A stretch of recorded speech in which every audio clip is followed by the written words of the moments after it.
Artinya kalau bapak kita atau orang tua kepala rumah tangga yang merokok, Ya. relakan 1 sampai 4 batang per hari untuk anaknya, itu menjaga stunting sebetulnya. Oh.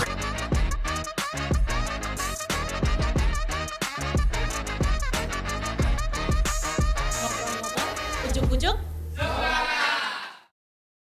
Assalamualaikum warahmatullahi wabarakatuh. Waalaikumsalam warahmatullahi wabarakatuh. Sahabat pemirsa Pojok 4, kita sekarang di forum ngobrol politik, atau biasanya kalau di Pojok 4 adalah ngopi, dan kita kehadiran tamu yang cukup istimewa. Hari ini ada Bapak Insinyur Arif Bijaksana. Selamat sore Pak Arif. Selamat sore Pak Arif. Terima kasih, alhamdulillah sehat. Terima kasih Pak Arif. Ya. Beliau adalah bakal calon legislatif Partai Golongan Karya dari Dapil 3, Kecamatan Gedung Gandang, kecamatan yang jumlahnya penduduk yang cukup banyak, dan ada beberapa hal yang mungkin akan menarik ketika kita diskusikan. Pak Arif bisa memperkenalkan diri kepada pemirsa tentang perihal panjenengan, monggo. Terima kasih. Assalamualaikum warahmatullahi wabarakatuh.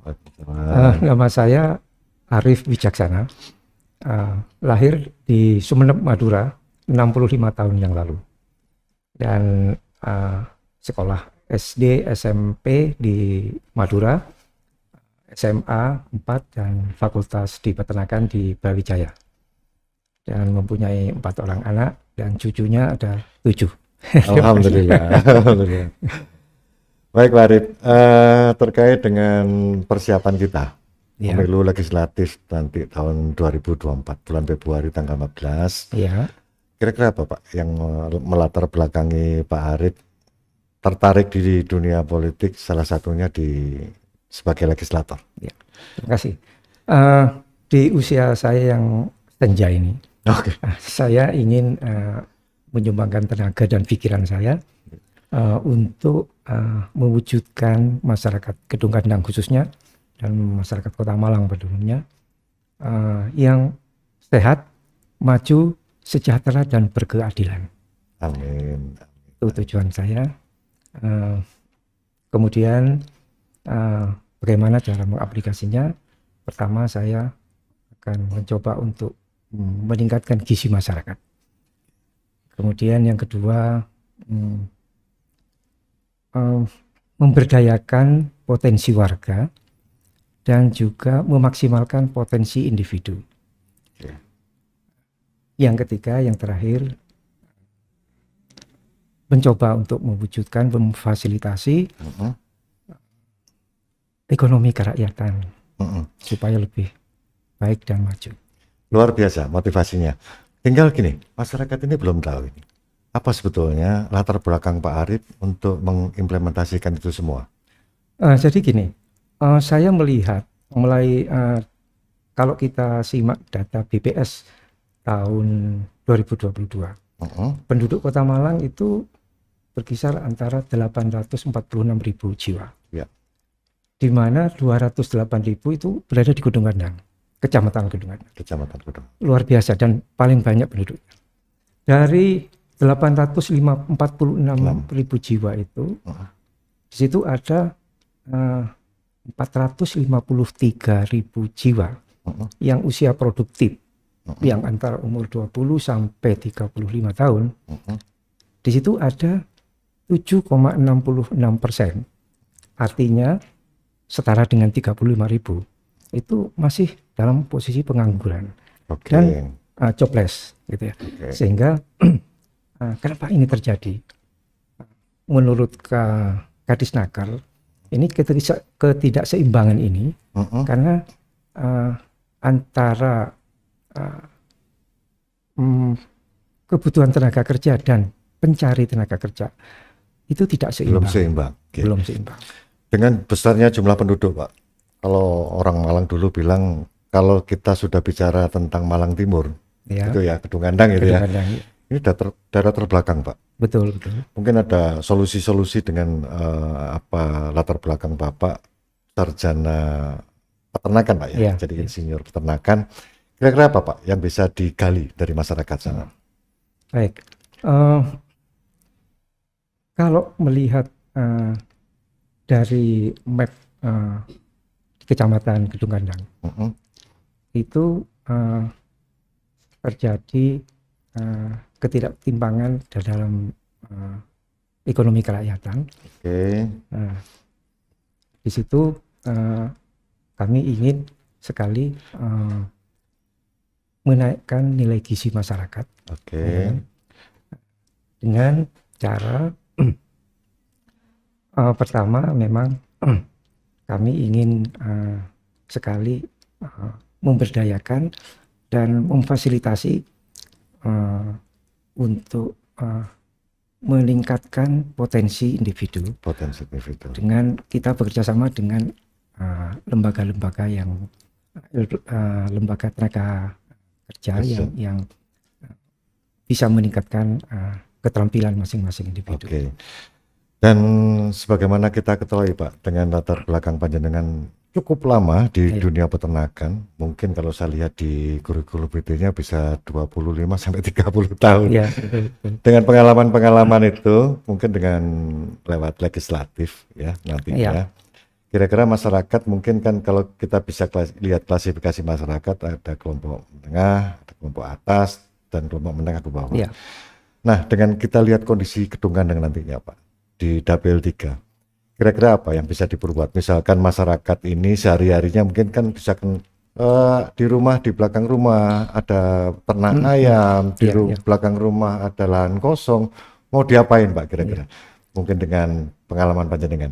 Saya akan fokus ke masalah ketahanan pangan. Ketahanan pangan ini tentunya ada beberapa sektor yang harus kita bicarakan, tetapi saya fokus di masalah di protein hewani. Di mana kebutuhan protein hewani itu untuk laki-laki itu 56 gram protein per hari, dan itu bisa didapatkan dari padi-padian beras yang 18 gram protein, kemudian dari daging 14 gram, kemudian dari telur 6 gram, sayuran 5 gram, dan susu 0,7 gram. Ya kan? Nah dari situ saya melihat ada kalau ada lahan-lahan yang kosong, ya saya ingin sekali meningkatkan ekonomi atau gizi masyarakat dengan cara saya ingin sekali memberikan suatu usaha sampingan yang bisa dikerjakan di rumah. Saya misalnya saja kalau memang ini bisa diterima, yaitu saya akan memberikan 100 ekor ayam kampung. 100 ekor ayam kampung itu nanti akan dipelihara di belakang rumah, ya kan. Kemudian kalau misalnya saja ayam kampung ini yang 50% jantan, yang 50% betina, yang jantan nanti bisa kita makan atau kita jual setelah umur 2 bulan. Kemudian yang betina umur 4 bulan sudah mulai produksi. Artinya kalau dari 50 ekor itu produksinya kira-kira kalau per hari bisa 60% saja yang terendah. Itu bisa menghasilkan telur ayam kampung 30 butir per hari. Artinya bisa meningkatkan pendapatan masyarakat di satu sisi. Yang kedua adalah menjaga nilai-nilai gizi di masyarakat. Karena sekarang lagi ini Pak, intens perhatian pemerintah dengan stunting ya. Kemudian kalau kita lihat ke pasar Pak, kalau kita lihat ke pasar bagaimana ini Pak, kondisi proses orang jualan ayam potong terutama. Kemudian orang jualan ikan, kira-kira sudah higienis belum Pak? Saya kira masih belum, semuanya belum higienis. Masih belum ya? Belum. Ya. Saya melihat untuk pemotong-pemotong tradisional itu yang pertama itu belum mempunyai sertifikat halal yang dikeluarkan oleh MUI yang sekarang dipegang oleh Departemen Agama. Yang kedua masalah kesehatan. Jadi kesehatan ayam yang dipotong harusnya pertama halal, kedua sehat, higienis, dan siap saji. Sehingga untuk pasar ayam mungkin bisa masuk di resto-resto, tidak hanya dibeli satuan dari masyarakat. Pasti. Oke. Jadi ujung-ujungnya di marketing ini Oke. akan lebih luas, Oke. ya kan? Karena kalau sekarang kita banyak marketingnya atau pasarnya di pasar becek atau pasar basah, Oke. ini dengan kita mempunyai sertifikat halal dan ruang atau pemotongan yang memenuhi standar, itu pasarnya insya Allah akan luas karena di situ ada resto bisa terima, kemudian supermarket bisa terima, ya kan? Dan yang makan ini akan tidak was-was lagi bahwa ini mungkin begini. Ini kan sekarang kita kayak tahu ayam yang di pasar itu ada yang tiren, ya kan? Mati kemarin. Lah kita sebagai konsumen tidak tahu apakah ini ayam yang sehat atau yang tidak, gitu kan? Padahal kalau kita memang edukasi, ayam yang di pasar itu tidak mengikuti sistem dari HACCP. Jadi HACCP itu sistem dari Amerika, yaitu HACCP Critical Control Point, ya. Ya, sehingga di situ banyak bakteri yang sudah muncul, ya kan, sehingga banyak bakteri koli yang muncul, sehingga kalau dimakan bisa berakibat mengganggu kesehatan secara umum. Artinya ada beberapa PR dari pemerintah kota tentang makanan yang layak konsumsi atau yang halal. Salah satunya mungkin yang di dunianya Pak Arief adalah di dunia peternakan. Salah satunya contoh tadi adalah ayam. Pemirsa, terakhir kita akan minta kepada beliau untuk menyampaikan harapan-harapan ketika nanti sudah di dunia legislatif, Pak. Pesan untuk masyarakat Malang. Apa ini kira-kira Pak Arief terkait dengan pemilu tahun 2024 untuk peningkatan kesejahteraan, kemudian peningkatan kualitas daripada apa yang harus ditangani oleh pemerintah. Monggo Pak Arief. Terima kasih. Yang pertama saya akan mencoba untuk memberikan saran yang kalau misalnya kami di DPRD nantinya, amin, insya Allah saya akan mengupayakan nanti pertama peternakan ayam kampung yang per keluarga, ya terutama keluarga yang prasejahtera. Ya, itu saya kasih mungkin 100 ekor per keluarga, sehingga dengan 100 ekor atau dengan 100 ekor itu sudah banyak bisa membantu ekonomi keluarga.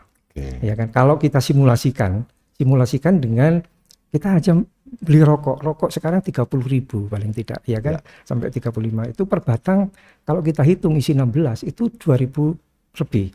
Kalau telur itu kalau 1 kilo sekarang 25. Paling mahal 25. Itu satu butir hanya 1.500. Artinya kalau bapak kita atau orang tua kepala rumah tangga yang merokok relakan 1 sampai 4 batang per hari untuk anaknya, itu menjaga stunting sebetulnya. Iya kan? Itu yang pertama. Yang kedua, kalau nantinya saya ingin berkeinginan untuk membuat suatu kawasan peternakan real estate gitu ya. Jadi yang terpadu, sehingga kita sediakan misalnya lahan untuk 10 keluarga, lahan misalnya 500 meter atau sampai 1.000, kita nanti coupling per 200 ekor, dan nanti ada kepala kandangnya satu yang khusus akan memonitor semua baik kesehatan dan manajemennya. Di situ nanti kalau dihitung dengan 200 ekor saja, itu biayanya paling 5 untuk beli ayam yang siap bertelur, itu paling 5 juta. 5 juta. Kalau kita dapat dana dari KUR, saya kira bisa mengembalikan. Karena kalau kami hitung dengan produksi 60%, dengan HPP ayam telur sekarang itu hanya 17.000 per kilo. Ya kan, dengan harga saat ini di pasar 325 itu ada keuntungan sebesar 7.000 per kilo. Artinya kalau ayam 200 dalam 1 bulan bisa menghasilkan 4 juta rupiah per keluarga. Saya kira itu bisa membantu untuk ekonomi keluarga. Yang terakhir untuk konsumsi ayam, ini saya melihat sangat miris sekali di pasar-pasar becek, terutama cara pemotongnya masih kurang sehat, dan mereka belum mempunyai legalitas. Artinya sertifikat halal belum punya, ya kan. Nah, sehingga saya ingin sekali membuat suatu lokasi untuk rumah potong ayam yang sehat dan higienis, dan di situ kita bisa maklun semua di situ, para pemotong motongkan di situ, dan semuanya diawasi oleh Dinas Peternakan, bahwa ayam-ayam yang sudah dipotong di rumah potong ayam ini dijamin kehalalannya dan kesehatannya. Terus akhirnya di ujungnya disiap saji. Begitu, Pak. Terima kasih Pak Arif, luar biasa pengalaman di dunia usaha, terutama di dunia peternakan. Terima kasih, Mbak. Pemirsa, ada beberapa pokok-pokok pikiran yang memang bisa ditangkap oleh masyarakat Malang. Yang pertama adalah ada pesan-pesan khusus terkait dengan bagaimana cara pengelolaan, terutama di peternakan, bisa disertifikasi halal, terutama mulai potong, mulai peternaknya Pak Arif, sampai dengan disajikan. Kemudian yang kedua adalah bagaimana masyarakat ini bisa diberdayakan dengan hal-hal yang sederhana, misalkan dari rumah, untuk keluarga, untuk masyarakat dalam rangka peningkatan ekonomi. Selamat dan sukses untuk Pak Arif. Terima kasih kembali. Sehat selalu, pemirsa. Kita ketemu lagi di saat-saat mendatang. Kita diskusi sangat menarik dengan Bapak Insinyur Arif Wijaksana. Terima kasih. Wassalamualaikum warahmatullahi wabarakatuh. Waalaikumsalam warahmatullahi wabarakatuh.